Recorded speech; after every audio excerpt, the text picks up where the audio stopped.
Bonjour, petite vidéo aujourd'hui pour apprendre et comprendre le principe d'inertie qu'on appelle aussi la première loi de Newton. C'est effectivement Isaac Newton qui a énoncé ce principe d'inertie en 1686. Il s'est appuyé pour cela sur les travaux essentiellement de Galilée, mais également de Descartes. L'intérêt était d'arriver à relier le mouvement d'objet aux forces qui s'exercent sur cet objet. Alors, énonçons ce principe d'inertie.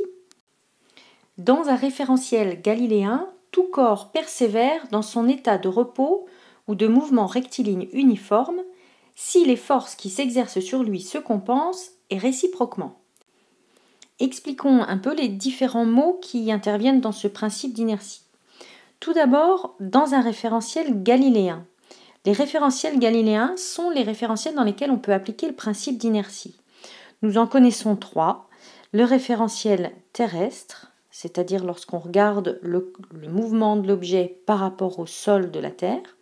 Le référentiel géocentrique, lorsqu'on étudie un mouvement par rapport au centre de la Terre.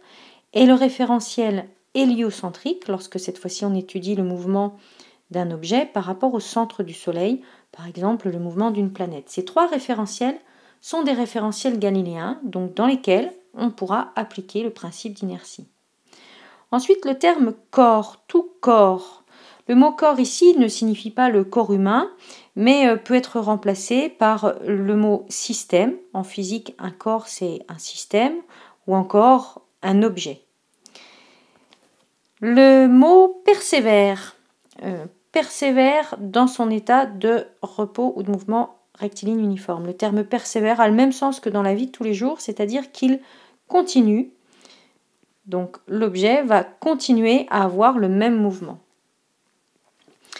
Le mouvement, en l'occurrence, là, il peut être de deux types, soit repos, soit mouvement rectiligne uniforme. Rectiligne uniforme, vous vous rappelez, ça veut dire en ligne droite et à vitesse constante. Eh bien, que ce soit en repos ou en mouvement rectiligne uniforme, on considérera que c'est le même genre de mouvement, en tout cas on le mettra dans la même case, puisque le système aura ce type de mouvement si les forces qui s'exercent sur lui se compensent. Le terme « se compense », cela signifie que les forces qui s'exercent sur l'objet ont des effets qui s'annulent. Donc ça signifie comme s'il n'y avait aucune force qui s'exerce sur l'objet.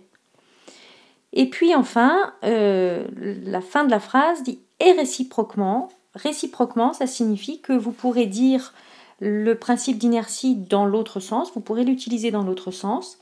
Si les forces qui s'exercent sur un objet se compensent, alors cet objet persévère dans son état de repos ou de mouvement rectiligne uniforme.